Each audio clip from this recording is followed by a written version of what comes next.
Bonjour à tous, ravi de vous retrouver pour cette chronique Le Film du mois.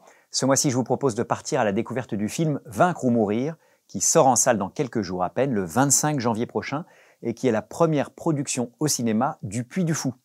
Pour cette première, le Puy du Fou a choisi d'adapter son spectacle le plus apprécié de son public, Le Dernier Panache, qui évoque le sort de François Athanase Charette de la Contrie, ancien marin de la Royale, que les paysans vendéens se choisissent comme chef à partir de 1793 pour lutter contre les républicains qui viennent de décapiter le roi, qui commencent à martyriser les prêtres non-jureurs et qui surtout viennent arracher les paysans à leurs fermes pour aller défendre nos frontières contre les monarchies européennes qui ont déclaré la guerre à la toute jeune République. La Convention nationale a décrété la levée de 300 000 hommes pour combattre à la frontière de l'Est. La guerre! Non! La guerre!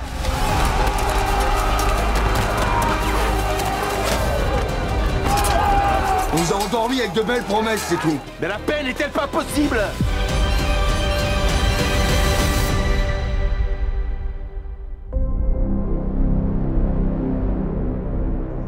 Les guerres de Vendée, c'est ainsi qu'on les appellera, donneront lieu à des massacres inédits de civils, surtout pendant la Terreur, et les colonnes infernales.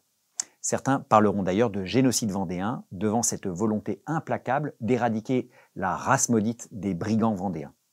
Vaincre ou mourir, le film de Vincent Mottez et Paul Mignot, retrace cette guerre fratricide avec tous les moyens dont disposait déjà le Puy du Fou grâce à son parc, décors, costumes, figurants, chevaux, cascadeurs, le tout servi par un casting incroyable de Hugo Becker dans le rôle du héros Charette, en passant par Rod Parado, Gilles Cohen ou Anne Serra pour camper ses fidèles alliés, mais aussi Grégory Fitoussi et Jean-Hugues Anglade pour interpréter ses pires ennemis.